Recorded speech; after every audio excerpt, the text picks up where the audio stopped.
오늘 현장 정원대인데 제가 이제 노조 간부가 발표를 한다고 하니까 다들 의아해하시던데요.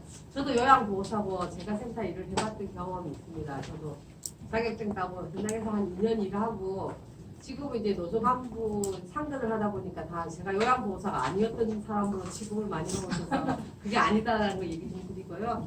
저희 이제 현장의 사례들 중에서 경기가 맡았던 부분이 나도 이런 일까지 해봤다. 요양보호사 업무가 이만큼이다라고 매뉴얼이 있음에도 불구하고 이게 세세하지 않다 보니까 이제 안 해야 될 업무까지 해봤던 사례들을 좀 모은 게 있었습니다. 그 사례들은 저희 이제 협회부터 노조까지 오면서 그동안 저희들이 상담했던 사례도 있고 그다음에 좀 이번에 이제 이 일을 계기로 현장에서 얘기를 좀 돌려달라고 했을 때 사례들이 경기 지구의 각 지역에서 사례들이 많이 올라왔었습니다. 저희들 이 사례를 접하면서 어르신들에 대해서 좀 구체적으로 얘기를 하고 싶어도 좀 혹시 어르신들에게 피해가 갈까봐 그리고 요양보호사가 혹시 내가 드러날까봐 이렇게 시발적으로 사례를 정리할 수밖에 없었다는 거 말씀드리고 그러니까 저도 요양보호사지만 제가 갖고 있는 제 사례를 여기서 얘기했을 때 제가 불이익을 당할 것 같은 느낌이 드는 거 있어요. 구체적으로 얘기가 돼버렸을 때는.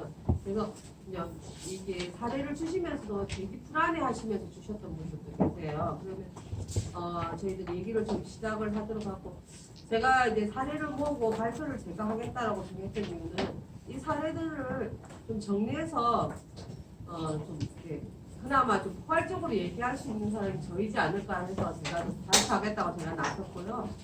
저 요양보호사들, 요양 선생님들하고 같이 얘기를 시작하면 처음에는 잘 얘기를 안 하세요. 근데 어느 순간 말문이 트이면 방언이 터져요.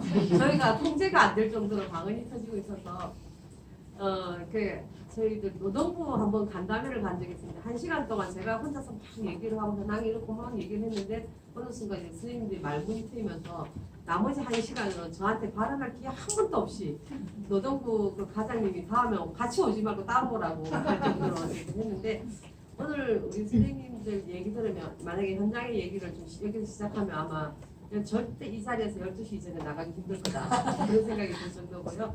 그래서 좀 저도 나름대로 정리를 해봐서 얘기를 할 건데 저 5분 만에 이걸 할 수 있을까 싶은 생각도 좀 듭니다.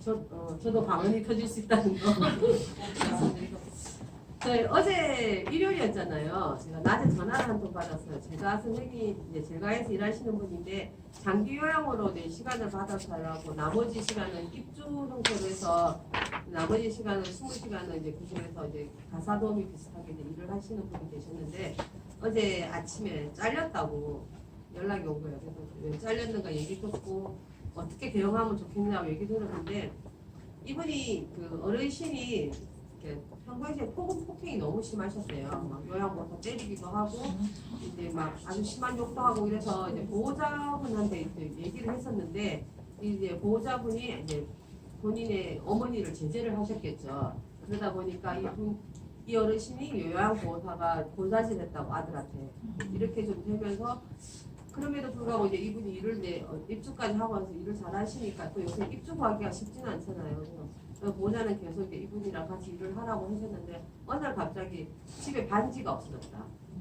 이 반지 본 적 있냐 이렇게 돼버리는 거예요. 그래서 이분이 자기는 이제 반지를 본 기억도 없고 무슨 반지인지도 모르고 이제 이러기 때문에 자기 모른다고 했는데 그러고 나서 금요일 아침에 출근을 하려고 하는데 보호자가 전화가 온 거예요. 오늘부터 오지 마시라.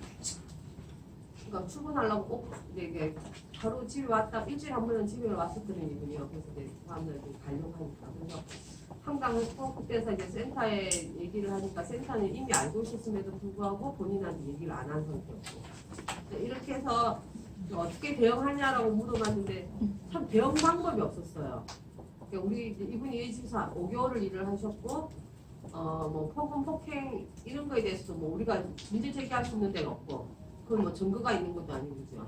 그리고 도둑으로 의심받은 거에 대한 찝찝함은 있지만 이분들이 뭐 언제 도둑으로 몰아서 경찰에 신고를 한 건 아니니까. 근데 그러니까 본인은 모욕감을 느꼈는데 이 모욕감을 해소할 데가 없고 막 이런 상태에서 잘리게 되고 이런 상태였고 그래서 그럼에도 불구하고 우리가 대응할 수 있는 게 별로 없더라는 거예요. 그래서 그냥 얘기 듣고 위로하는 선에서 끝났던 거고요.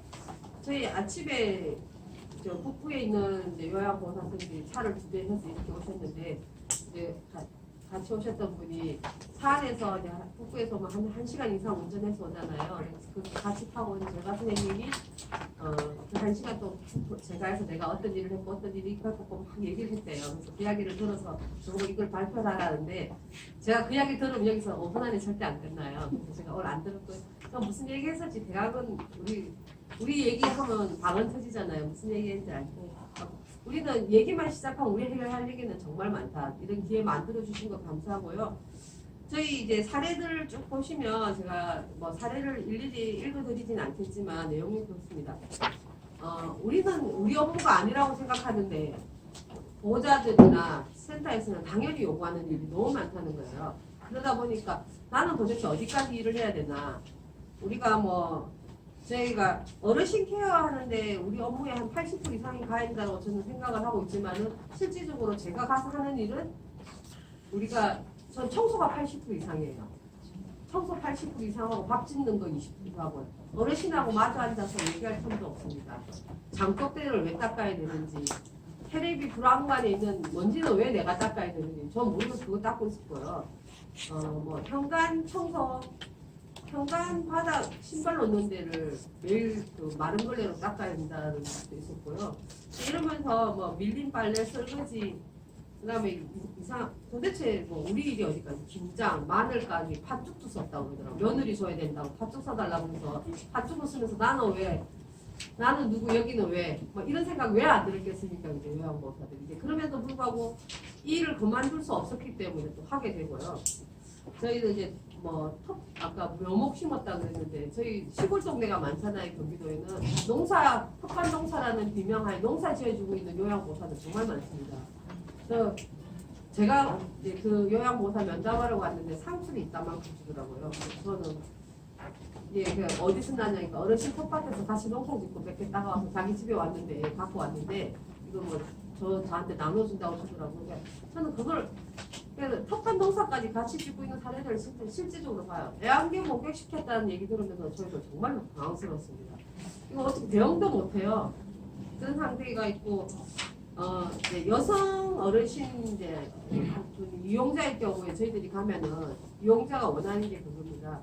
내가 건강했을 때처럼 우리 집을 꾸며달라는 거예요. 이 관점이 뭐냐면, 그러니까 내가 건강했을 때 우리 할아버지 식사 수반은 이렇게 했으니 너도 이렇게 해달라고 이거예요. 그럼 저는 이 어르신을 케어하게 들어갔는데, 그죠? 우리 요양보호사들 그렇게 들어갔는데, 이 남자 어르신 식사수발하고, 이 남자 어르신 빨래하고, 이 어르신이 건강했을 때처럼 내 자식들한테 반찬 만들어주는 걸 같이 해줘야 되고. 그리고 내가 건강했을 때, 이 어르신은 이제 아래층에 있는 손주도 같이 낮에 봐드렸어요. 그럼 이 요양보호사는 손주도 같이 봐야 되는 거예요. 저희 여기 사례 중에도 한 분 나와 있지만 어르신 케어하러 들어갔는데 실제로 여기 집에 있는 정신분체 딸이 있어요. 이 딸하고 시간 보내는데 시간을 자꾸 지나고 어르신은 눈도 안 마주친다고 그러더라고요. 마주칠 이유가 없대요. 어르신 그냥 소파 앉아 계시고 이 딸하고 자기는 프로그램을 하고 있었다고. 이런 사례도 있었고 그 외에 여기 저희도 사례는 없지만 성추행 당했던 거, 성폭행 폭행까지는 아니고 성추행 이런 일도 너무 많았다는 사례도 많았고요. 과도한 서비스 요구나 같은 사례들이 좀 많았기 때문에 저희도 대화 생각하고 이렇게 되는 이유가 뭘까 생각해봤을 때 그거예요. 일하는 사람들이 요양보호사의 입장에서 이제 센터들이 업무 처리를 해줘야 되는데 그렇게 하지 않는다는 거예요. 제가 이런 일까지 있으니까 제가 팥죽을 써야 되는데 이거 써야 되냐고 물어보면 그냥 해주라예요. 왜냐하면 이 센터도 이 어르신을 놓치면 안 되니까요. 제가 실제적으로 일할 때 이제 어르신 케어 이제 계약하면서 일주일에 목욕 한번 체크를 했어요. 근데 그래서 이제 어느 요일날 제가 이제 목욕 서비스는 아니지만 일상적인 샤워 정도는 제가 해준다고 해서 일주일에 한번 체크했는데 어르신이 어느 날 갑자기 오늘날 씻을래 그러면 제가 해줘야 되는지 말아야 되는지 저도 헷갈리는 거예요. 그래서 센터에 얘기를 하면은 그냥 해드리세요. 그러면 우리가 다양한 업무들이 있지만 목욕 업무는 우리가 갖고 있는 제가 센터에서 목욕 도와주는 거는 정말 어려운 업무 중에 하나거든요. 그래서 이게 그러니까 계약서상에는 이렇게 정리가 됐고 저는 어르신 빨래만 한다고 생각했는데 어느 할아버지 빨래까지 같이 하고 있고 이게 예사거든요. 그 아래층에 사는 며느리 빨래까지 같이 올라올 때도 있습니다. 이렇게 하면서 그러니까 계약서상에 이거를 명시를 정확하게 해줬으면 좋겠다. 그러니까 저희 어르신하고 어르신 보호자하고 이제 센터가 계약을 할 때 보면은 업무 매뉴얼을 이렇게 정해서 이 어르신을 위해서 이런 업무를 하고 이런 업무도 하지 않아야 된다는 거. 보호자들 교육이 정말 필요한데 이런 게 보호자들도 초창기에 한 번은 교육을 받는다 그러더라고요. 근데 그 이후에 이제 이 교육이 지속적으로 되지 않으면 뭐 앞에 요양보호사는 이래줘서 옆집에 오는 요양보호사는 이렇게까지 해준대라 이제 비교 대상이 되면서 저희들이 밀리게 되는 거예요.